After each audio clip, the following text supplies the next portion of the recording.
Bonsoir à toutes et à tous, ravi de vous retrouver pour un nouveau numéro de 85 chrono. Nous sommes ensemble pendant un peu plus de 35 minutes.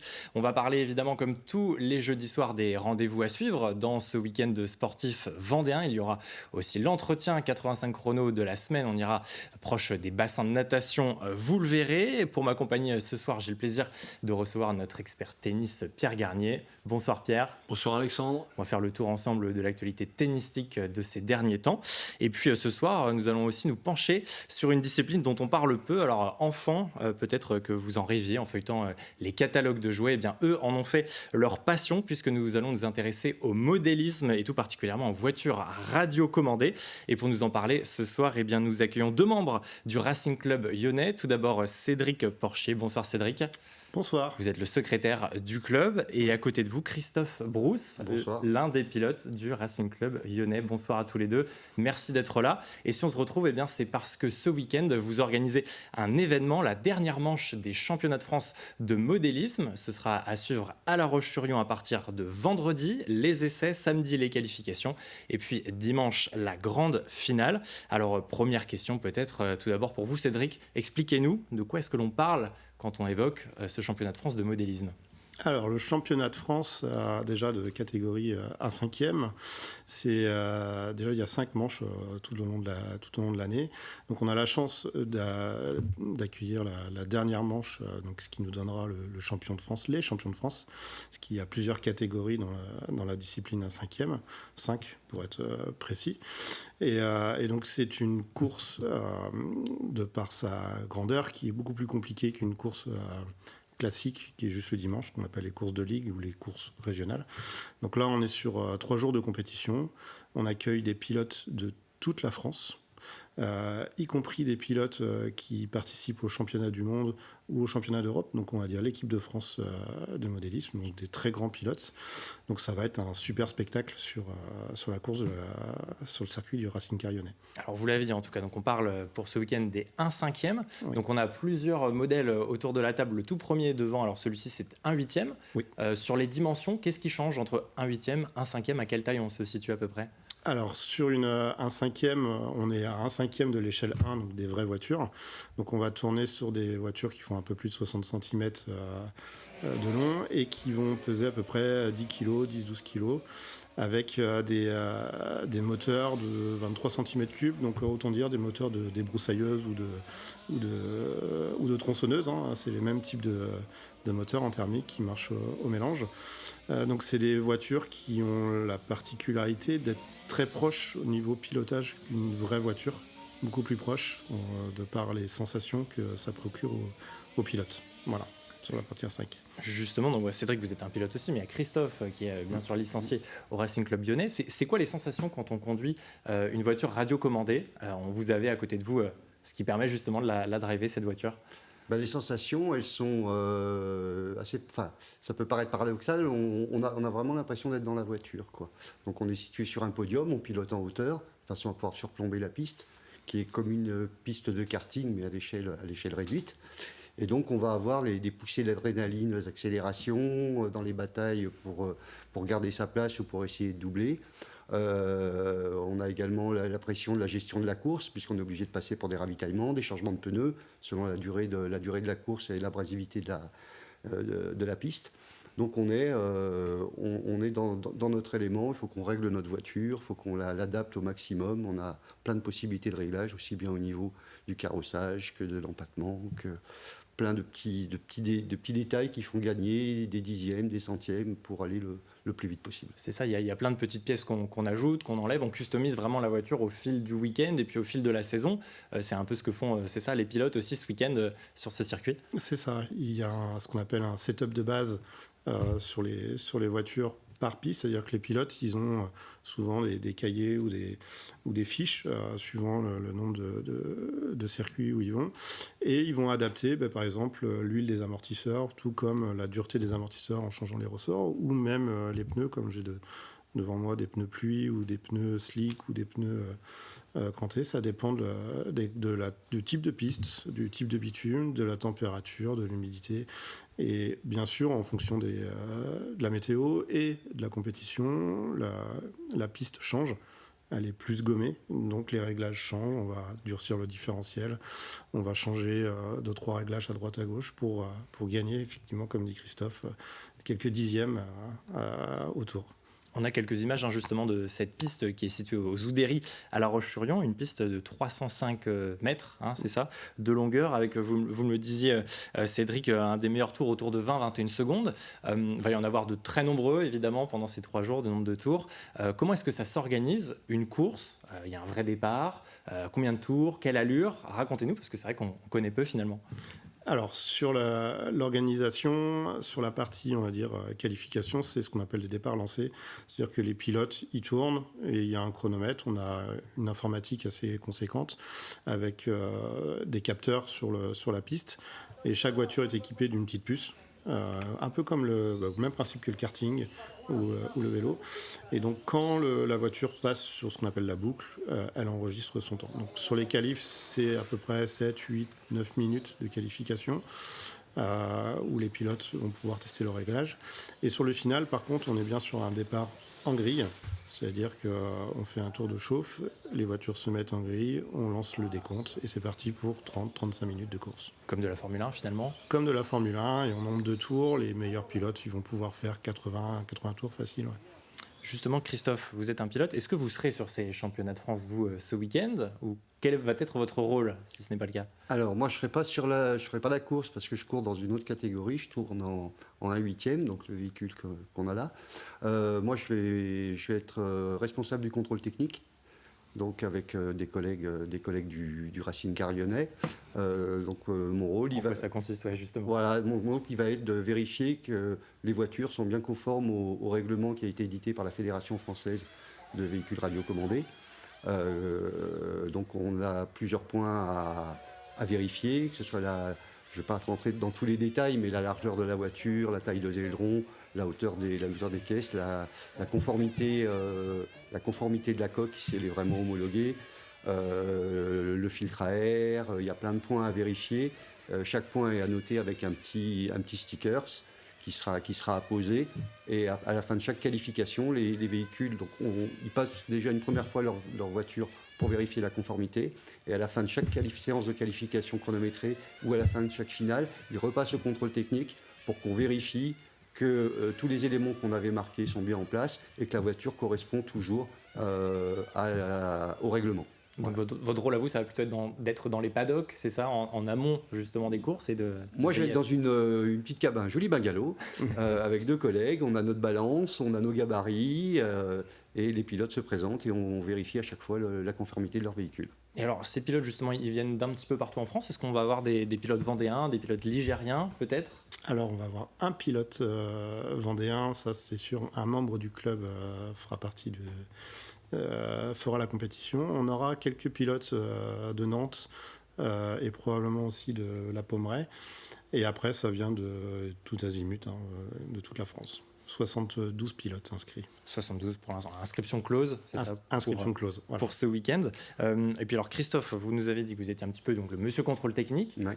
On imagine que vous n'êtes pas tout seul aussi. Il y a du monde autour de la piste pour veiller à ce que tout se passe bien. Parce que parfois, on va peut-être le voir sur certaines des vidéos, il y a des sorties de piste. Alors, comment est-ce que ça se passe quand une voiture sort de la piste? Alors, dans la catégorie 1/5e, ce sont des véhicules qui sont assez lourds. Donc, en cas de choc, ça peut être assez dangereux. Donc, on n'a pas ce qu'on appelle le ramasseur. C'est-à-dire que sur les autres catégories, il y a différents postes qui sont aménagés autour de la piste de façon à ce que si la voiture sort, une personne tierce puisse la remettre en piste. En 1/5e, vu la taille des véhicules, on n'a pas le droit de mettre des ramasseurs sur la piste. C'est le mécanicien. Donc chaque pilote a un mécanicien qui se trouve en bas du podium, dans toutes les échelles, c'est le principe. Et là, si la voiture sort ou si elle cale, c'est au mécanicien d'aller chercher la voiture. Il a le droit de la redémarrer, il a 3 essais. Si elle ne redémarre pas, il est obligé de revenir de porter la voiture, de la ramener au stand et puis de voir ce qui ne fonctionne pas ou d'essayer de la redémarrer. Et on te demande de la réparer même avant de repartir. Éventuellement la réparer si c'est rapide. Le but, c'est de repartir, quoi. Voilà, vous les voyez en tout cas, ces voitures, ce seront ces modèles-là, 1/5e, qui seront sur la piste des Oudéries ce week-end. On en reparle dans quelques minutes, mais il y aura aussi d'autres événements à suivre en Vendée. C'est la première partie de l'agenda présentée par Aurélien Huard. On débute cet agenda avec du football et la 6e journée de National 2. Vendredi soir, ce sera le derby entre les Herbiers et La Roche VF. Coup d'envoi à 19h au stade Massabielle. Le lendemain à 18h, le Poiré-sur-Vie accueillera le leader invaincu Saint-Privé-Saint-Hilaire au stade de Lidonnière. On jouera également la 4e journée de National 3 avec 3 rencontres à domicile pour les équipes vendéennes. La Roche-Esso affrontera la réserve du stade Lavallois. Fontenay sera opposé à Choret et Chaland accueillera Panazol. Coup d'envoi samedi à 18h. La Châtaigneraie, le leader du groupe, ira affronter la réserve du FC Nantes. Et puis dimanche, 2e journée de Division 3 féminine. Après sa défaite à Quevilly, La Roche-Esso joue son premier match à domicile face à Bréquigny-Rennes. Coup d'envoi à 15h au stade de Saint-André-d'Ornay. Du basket avec la 2e journée de National 1 masculine. L'équipe des Sables d'Olonne accueille celle de Vitré vendredi soir à la salle Beauséjour. Coup d'envoi à 20h. Dans le même temps, le Vendée Chaland Basket jouera à Fougères. Et puis ce sera le début du championnat de National 2 féminine. L'équipe Espoir de La Roche-sur-Yon affrontera l'US Orthez à 17h15 à la Halle des Sports des Oudéries. On poursuit avec du handball et la 3e journée de National 1 féminine. L'équipe de La Roche-sur-Yon qui a débuté sa saison par un nul et une défaite affronte Celles-sur-Belle qui a débuté le championnat avec 2 défaites. Coup d'envoi à 20h à la salle Omnisport. Et puis 2e match consécutif à domicile pour Pouzauges en National 2 masculine. Après sa première victoire contre Cherbourg le week-end dernier, le PVHB affronte Angers à partir de 19h à la salle de l'Étoile. En rugby, on jouera la 2e journée de Fédéral 2. Après une défaite dimanche dernier au Reux, l'équipe de La Roche-sur-Yon affronte Plaisir dimanche à partir de 15h15 au stade Henri Desgranges. En Fédéral 3, le Rugby Club Sablais se déplacera à Vitré. Et puis c'est la reprise des championnats de France par équipe de tennis de table. En National 2 messieurs, La Ferrière affronte Plérin à partir de 16h samedi à la salle de sport. Voilà la 2e partie de vos agendas du week-end à retrouver un peu plus tard dans cette émission. Mais maintenant, on va s'intéresser à la petite balle jaune, le tennis, avec notre expert. Avec vous, Pierre Garnier, on va y aller étape par étape, comme toujours, pour cette chronique. Et tout d'abord, on va parler de 3 noms, 3 Vendéens, et leur actualité de ces derniers temps. Voilà, on a été rechercher un petit peu les résultats d'Alexandre Eco, qui a été formé en Vendée, qui maintenant joue à Nantes sur le circuit. Donc Alexandre a très bien joué, on le voit là, il a très bien joué à Rennes. Il sort au dernier tour des qualifs contre un ancien top 100 où il fait 3-7, donc un très très bon résultat. Là, il voyage pas mal. Il est assez confiant pour le reste de sa saison. Il est en Suède en ce moment. Et il est dans l'attente d'une wildcard pour les qualifs du tournoi de Mouilleron-le-Captif dans 15 jours. Voilà. Donc, très confiant pour lui. Donc, il est parti avec un autre Vendéen, son coach, Benjamin Parent, qui a été formé ici aussi en Vendée, qui est coach à Nantes. Et ils sont partis ensemble. Donc le club met un coach à sa disposition pour qu'il puisse bien figurer sur le circuit et bien progresser sur le circuit international. Et puis on enchaîne. Alors Mallory Noël, qu'on connaît bien, qui est une joueuse du TUY, donc qui, elle, a changé un petit peu son fusil d'épaule, qui devait retourner un petit peu sur les tournois professionnel et qui a choisi de se concentrer sur le circuit national des grands tournois. Donc on la voit ici. Donc elle a bien joué cet été. Elle a gagné 3 tournois CNGT et elle a fait 3 finales. Donc voilà, elle est à son niveau. Elle a un petit bémol. Elle était très insatisfaite de son résultat au championnat de France où elle pensait faire quelque chose de bien. Elle perd 2e tour, un match pas terrible, m'a-t-elle dit. Donc voilà, mais sinon c'était un bon été pour elle. Et puis elle prépare bien entendu les championnats de France de Pro A qui vont avoir lieu dans un petit mois. C'est ça, qui commenceront le jour du départ du Vendée Globe, le 10 novembre prochain. Et puis un 3e lyonnais lui aussi. Voilà, un plus jeune. Donc malheureusement, on en reparlera tout à l'heure, qui n'a pas pu rester licencié en Vendée. Lucas Marionneau, c'est un des meilleurs jeunes joueurs français de sa catégorie, on le voit ici. Et donc il s'entraînait jusqu'à l'année dernière à Vertou, à Nantes, avec Simon Blondin. Et il a intégré le Centre national d'entraînement à Roland-Garros dès cette année. Donc ils ont eu un petit séminaire de rentrée où on l'a vu en photo, il a pu rencontrer Ivan Lubitschik, qui est responsable du haut niveau masculin pour la Fédération française de tennis. Donc on lui souhaite bon courage.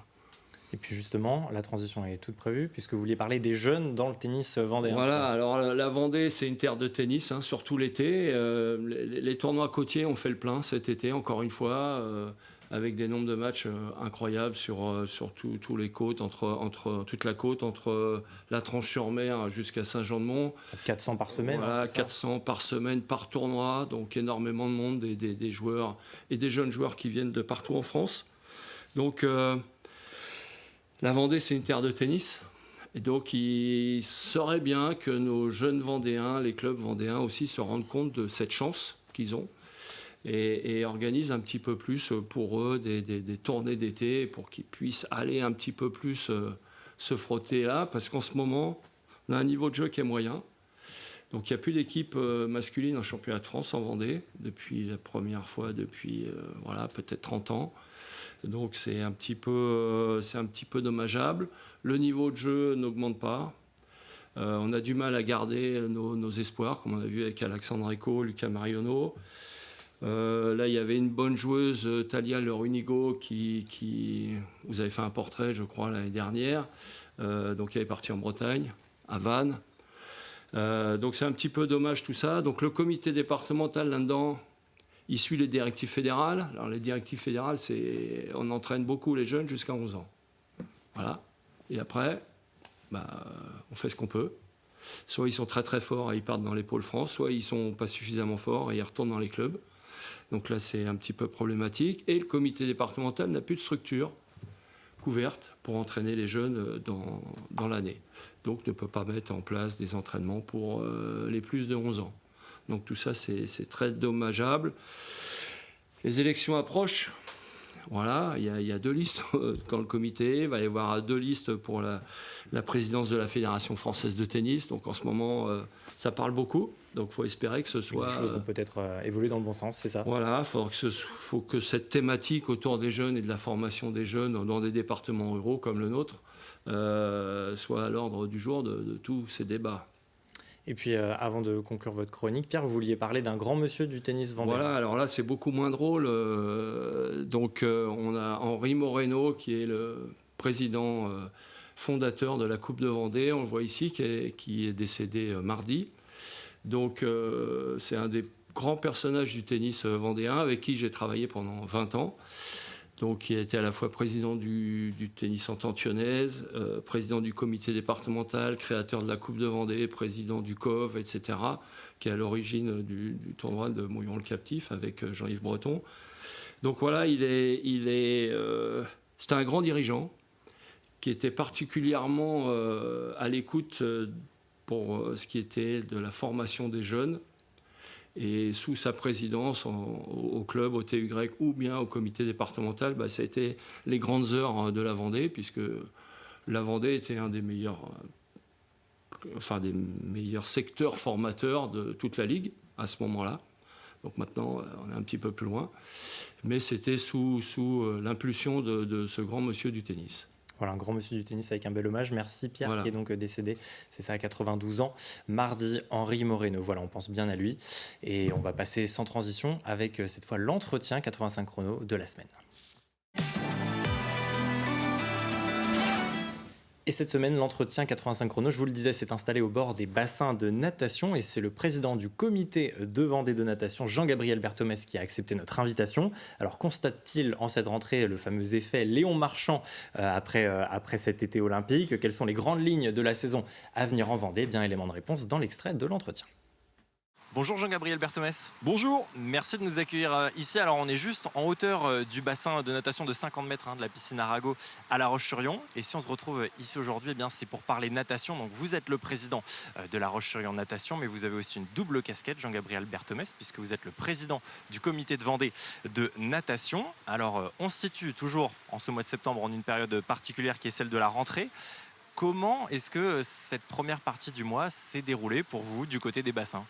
C'est le tout début pour les clubs de rentrée. Donc la plupart ont commencé les cours. Les inscriptions ne sont pas forcément toutes finalisées. Il y a encore parfois des rendez-vous pour voir s'il y a des places avec les parents.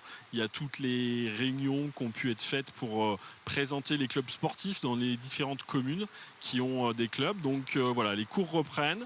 il y a du monde. Et il reste peu de place pour les parents qui sont intéressés, mais c'est plutôt de bon augure pour la saison qui commence. Alors c'est ça, il y a du monde. Est-ce que l'intention c'est de surfer sur cette belle vague qu'on a eue pendant les Jeux Olympiques et les Jeux Paralympiques avec une belle moisson de médailles du côté de la natation? Il y a un effet JO, post-JO? Alors pour l'instant l'effet JO post-JO on le ressent pas encore totalement. C'est vrai que c'est une compétition exceptionnelle qui permet de faire un focus sur des nageurs d'exception, donc ça peut donner envie à certains de s'inscrire. Pour l'instant on note pas de pic d'inscription. On sait que de toute façon post-Covid les réinscriptions se sont faites. La natation est quand même un sport important de développement pour les enfants et même pour les adultes. Donc on a les inscriptions se font tranquillement au fil de l'eau. Donc en termes de prévision, on s'attend au même nombre de licenciés à peu près que l'an dernier. On était un peu moins de 2000, c'est ça l'an dernier? Oui, alors là l'idée c'est quand même d'être sur 2100, de vraiment passer le cap des 2000 licenciés. C'est quelque chose qui est faisable, hein. On a le bassin et la population qui le nécessite, mais il y a largement de quoi accueillir le plus grand nombre. Alors d'un point de vue un peu plus global, on le sait, la Vendée comporte 8 clubs de natation qui sont répartis un peu partout dans le territoire. Comment est-ce qu'elle se porte cette natation en Vendée, Jean-Gabriel? J'ai envie de dire qu'elle se porte de manière très paradoxale. C'est-à-dire qu'effectivement il y a un attrait, mais certains clubs ont besoin de soutien particulier et de suivi. L'année dernière, il y a un club dans le département qui a fermé, donc ça veut dire que c'est une offre qui est moins facilement accessible aux habitants. Le club des Herbiers. Voilà, le club des Herbiers, qui est quand même une ville assez importante. Donc il faut être très attentif à l'équilibre du club, à la fois l'équilibre financier, très clairement, et puis aussi l'encadrement. La qualité des entraînements, l'accueil du public, il faut qu'il y ait des passionnés qualifiés, des professionnels. Et en Vendée, mais partout dans la région Pays de la Loire et même en France, il y en a de moins en moins d'entraîneurs de clubs. C'est difficile d'aller en chercher des entraîneurs? Eh bien, il y a en Vendée beaucoup de villes qui ont des bassins, mais pour lesquels ils n'ont pas de club. Parce que pour avoir un club, il faut à la fois l'appui de la collectivité, de la mairie, mais il faut aussi des parents qui décident de s'engager, mais aussi des gens qui ont le diplôme ou qui sont maîtres nageurs sauveteurs, qui acceptent d'encadrer des enfants le mercredi, le week-end. Et c'est pas forcément le cas partout et c'est dommage. Parmi les autres sports qui sont affiliés à la Fédération française de natation, on retrouve aussi le water polo. Bon, pas de médaille aux Jeux Olympiques pour les poloistes français. On les connaît ici surtout avec le water polo lyonnais, en Vendée, équipe qui évoluait en régional l'an passé. Et cette saison, nouveauté, l'équipe a évolué en N3. Vous pouvez nous expliquer? Oui, alors en fait, les joueurs sont réunis et ils ont considéré qu'ils avaient envie de se confronter à plus haut niveau, qu'ils avaient les armes pour se défendre. Donc il y a eu une inscription qui s'est faite en National 3. Donc le niveau va être plus relevé et puis va y avoir davantage de déplacements. Il y a des nouveaux joueurs qui sont venus qui n'étaient pas forcément là il y a 2-3 saisons. Donc c'est un beau challenge pour l'équipe première de water polo. Et puis c'est une activité, le water polo, qui poursuit aussi son développement en Vendée. On n'en fait pas seulement à La Roche-sur-Yon. Exactement. Alors le water polo, petit à petit, se développe aussi en loisir à Chaland, à Fontenay-le-Comte un petit peu, mais aussi à Luçon. Je pense que les gens qui sont intéressés peuvent solliciter pour voir exactement ce qui est faisable. Sur La Roche-sur-Yon, mais dans d'autres clubs de Vendée, il y a aussi des jeunes, des équipes de jeunes qui se mettent en place. Et puis c'est aussi une passerelle intéressante pour des gens qui éventuellement viennent du handball ou qui en ont marre de faire des longueurs, qui ont envie de jouer du haut ballon ou qui ont envie d'un sport collectif. C'est vraiment une très bonne passerelle. Voilà pour cet entretien qui est à retrouver en intégralité à partir de demain matin, juste après la matinale. Et on revient avec nos invités du Racing Car Lyonnais qui organise, on vous le rappelle, ce week-end la dernière manche des championnats de France de modélisme à l'échelle 1/5 à la voiture, qui est juste derrière nos deux invités, Cédric Porchier et Christophe Brousse. Un petit mot sur l'organisation. Là, on est dans les dernières heures avant le début de l'événement. Il y a eu beaucoup d'installations aussi du côté de la piste. Ça y est, tout est prêt, c'est prêt? Oui, on a commencé à travailler cette course il y a un peu plus d'1 an maintenant, quand le club a voté en Assemblée Générale déjà de postuler à cette manche de championnat de France. Et là, ces dernières semaines, on a fait beaucoup de travaux sur la piste, qu'on l'a entièrement repeinte grâce à la ville de La Roche-sur-Yon qui nous a fourni la peinture nécessaire. Donc là, c'est les adhérents qui s'y sont mis, qu'on repeint l'intégralité de la piste, comme on le voit derrière. Donc elle paraît toute neuve, la piste, quand on la voit comme ça. Il y a à peu près, je ne sais plus, à peu près une vingtaine de pots de peinture, 25 kilos. Il y a quelques rouleaux, quelques journées aussi. Ouais. C'est vrai qu'elle elle est vraiment très belle, quoi. Elle est magnifique. On a une belle piste à La Roche-sur-Yon. Pour avoir la chance d'aller sur plusieurs circuits dans toute la France à l'occasion de compétitions, on a vraiment une petite pépite à la Roche, quoi. Qui fait partie des dizaines de pistes dans la région, c'est à peu près ça. C'est ça. C'est ça, tout à fait. Alors, on va parler aussi de ce club, le Racing Car Lyonnais. On sait que c'est une discipline de passionnés. Alors, à l'année, qu'est-ce qu'on y fait ? On s'entraîne. Comment est-ce qu'on s'entraîne ? Qu'est-ce qui se passe finalement sur cette piste tout au long de l'année et pas uniquement ce week-end ? Alors, tout au long de l'année, déjà, la piste, elle est ouverte du lundi au samedi, de 9h à midi, de 14h à 18h. Et dimanche, sur les jours fériés, de 10h à midi. Et donc, l'accès est libre à partir du moment où on a une licence. Donc, une licence FVRC pour le club, c'est une part accès piste et une part assurance avec la Fédération française de voitures radiocommandées. Et à partir de là, on fournit les codes des portails et pour que les adhérents puissent venir quand ils le souhaitent, quand ils en ont envie, quand ils le peuvent, s'entraîner. Donc ils sortent leur modèle réduit, et puis ils tournent, et puis ils réparent, ils progressent dans les réglages, et c'est reparti. Comment est-ce qu'elle est née cette passion chez vous, peut-être Christophe ? Comment est-ce que vous vous êtes dit, tiens, pourquoi pas moi ? Ça remonte à longtemps. J'avais 6 ou 7 ans et on m'a offert une voiture télécommandée. C'était on peut stiller la marque parce qu'elle n'existe plus, une radio pilote. Il y avait 3 boutons et je passais mon temps dans le couloir à faire des allers-retours. Et puis quand j'étais un petit peu plus grand, je travaillais un peu. Il y a un club qui s'est monté dans ma ville d'origine, à Vichy. Et je me suis investi, j'ai commencé à aller m'amuser, donc j'avais 14-15 ans. Et j'en ai presque 57. Ça vous a plus quitté depuis ? Vous n'êtes pas dit à un moment j'ai eu un break. J'ai eu un gros break, la famille, le travail. J'ai fait pas mal de motos entre-temps. Et puis, pour mes 50 ans, c'est peut-être une façon de rajeunir, ça ne sait rien. Mais ça se passait bien pourtant. J'ai réinvesti et je me suis remis au modèle réduit voiture, quoi. En tout cas, donc voilà, Racing Car Lyonnais, vous êtes une vingtaine à peu près de licenciés, un peu plus de 8000 en France. Donc cette discipline qui appartient à la Fédération française de voitures radiocommandées, vous l'avez dit très justement Cédric tout à l'heure, la FFVRC. Est-ce que c'est une discipline qui sort un peu de nos frontières françaises ? Est-ce qu'on a des championnats hors France ?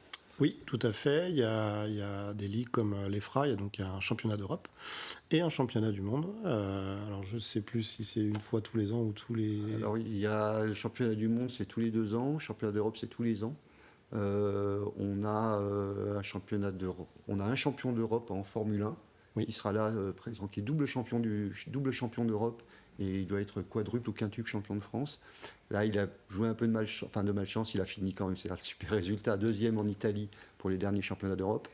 On a eu un championnat d'Europe des plus de 40 ans qui a été organisé à Bourg-en-Bresse, donc en région Rhône-Alpes, au mois de fin août. Et il y a régulièrement des grands prix internationaux. Et on a un pilote du club, Pascal, qui lui a participé à un championnat d'Europe en électrique en Belgique. C'était également au mois d'août. Donc voilà, un beau circuit avec beaucoup d'événements, c'est ça, un peu partout, en Vendée, donc on l'a dit ce week-end, et puis aussi tout au long de l'année, un peu partout en France et hors des frontières françaises. Autres événements à suivre avec la deuxième partie de l'agenda de votre week-end. Du cyclisme ce dimanche du côté des Achards avec le chrono des Achards, une épreuve de contre-la-montre qui concerne les catégories U15, U17, U19, senior et élite. C'est organisé par les Sables Vendée Cyclisme. Du triathlon tout au long du week-end à l'Aiguillon-la-Presqu'île avec le triathlon Sud-Vendée. Plusieurs épreuves au programme, un Open S, un Open M, un longue distance, mais également des épreuves enfants. Un gros programme de course à pied ce week-end avec pas moins de 4 événements. Samedi, à Fontenay-le-Comte aura lieu le Trail de la Renaissance. 3 parcours de 7,5, 15 et 24 km sont programmés, ainsi que des courses enfants.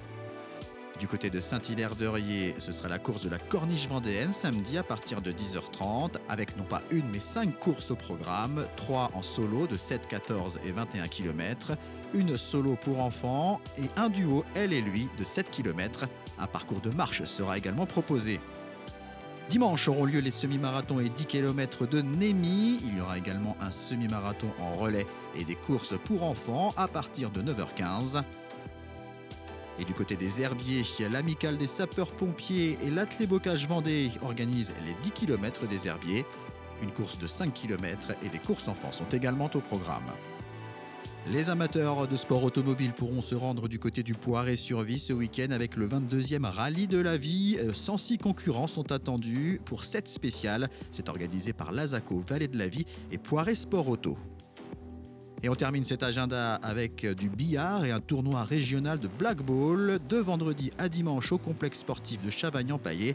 Organisé par le billard club Les Gavroches, 3 championnats régionaux et 8 tournois différents sont programmés.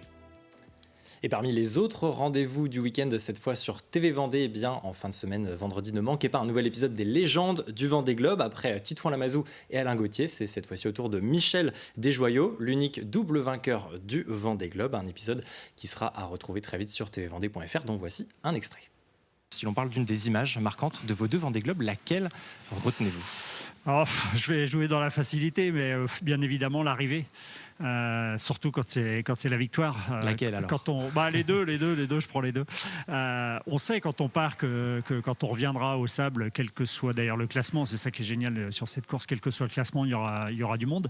Par contre, tant qu'on l'a pas vécu, on peut pas vivre les émotions que ça procure. Et c'est vrai que la transition est assez brutale. Vous êtes tout seul sur votre bateau pendant 3 mois et puis vous revenez et il y a des milliers de personnes sur les quais qui vous attendent. Vous en connaissez quasiment aucun, mais c'est pas très grave. Et c'est un truc incroyable à vivre. Et c'est ça qui est génial sur le Vendée, pas seulement pour les premiers. J'ai eu la chance d'avoir 2 fois cette chance-là, mais tout le monde est récompensé par cet accueil incroyable. Donc c'est plutôt ça que je vais garder. Allez, et puis pour la première fois de la saison, on a le temps ce soir de passer au quiz. Alors, quelques petites questions préparées pour vous 3, messieurs, en parlant évidemment du sujet du jour, c'est-à-dire nos voitures radiocommandées. La première question, elle va s'afficher en image juste derrière moi. Alors, il y a 1 an, 2 pilotes de Formule 1 se sont affrontés avec des voitures télécommandées dans la voie des stands après un Grand Prix. Est-ce que vous sauriez me dire qui sont ces 2 pilotes ? Hamilton. Ouais. Hamilton pour celui qui est à gauche. Ouais, c'est la coupe de cheveux. Et, je sèche, moi. Ouais, je sèche aussi, ouais. Un pilote français. Leclerc. Non, monégasque, Charles Leclerc. Un autre français. Gasly. Pas Gasly. Est-ce que vous allez y arriver, Pierre ? Vous avez déjà un point pour Lewis Hamilton, qui est à gauche. Si je perds sur le sport auto, ça va être approché. Alors, Esteban Ocon. Esteban Ocon. Eh oui. Voilà, tous les deux à droite. L'histoire ne dit pas qui a gagné, évidemment, entre les deux. Deuxième question, messieurs, dans quel pays les supporters de certains clubs de football avaient-ils décidé, en signe de protestation, d'envoyer justement ce genre de voiture sur la pelouse ? Dans quel pays ? Angleterre. Alors, c'est pas l'Angleterre, c'est un autre Allemagne. pays européen, c'est l'Allemagne, exactement. C'était contre l'arrivée de nouveaux investisseurs début 2024, donc c'était il y a vraiment peu de temps. Alors ça va plutôt être pour les experts. Pierre, peut-être que vous avez la réponse, on va le voir. En 2014, quel record de vitesse a atteint l'Américain Nick Case avec sa voiture radiocommandée ? Il avait fait un essai sur une très grande piste, il a atteint une vitesse assez ahurissante. C'était pas 200 et quelques... Alors il est monté au-dessus de ça. 320. C'est ça, 316 km/h exactement. Bon, ce week-end, on aura du 316 km/h ou pas ? Non. Un peu moins. On est combien ? 81, 90. On est sur du 80-90, avec un petit peu de bruit quand même, on les entend, ces voitures. Et puis voilà, on va s'arrêter là. Bon, Pierre a été quand même assez fort ce soir. Pierre. Bravo J'ai Pierre. jamais perdu. Il faut le dire. Un winner. Merci à tous les 3. On le rappelle en tout cas, donc, cette dernière manche des championnats de France de radiocommandé organisée par le Racing Car Lyonnais à suivre vendredi, samedi et dimanche, les finales à partir de 14h. C'est un événement gratuit. Et puis il y aura aussi une tombola avec, rapidement, qu'est-ce qu'on aura gagné ? Alors on a 2 modèles réduits à faire gagner, un modèle de piste, un modèle tout-terrain. On a également un drone. Donc une tombola à 2 €. On vous invite à venir participer, à venir découvrir la discipline. voilà, on sera vous accueillir avec grand plaisir. Et puis peut-être à vous inscrire au Racing Car Lyonnais, qui sait, cette saison. Merci beaucoup Cédric Porcher et Christophe Brousse d'être venus sur notre plateau. Merci Pierre Garnier. Bonsoir Aurélien. Et Alexandre. Mais ça marche quand même. Ça marche quand même. Puis nous on se retrouvera très vite pour l'Open de Vendée dans 2 semaines. Merci à tous pour votre fidélité. Bonne fin de semaine sur TV Vendée.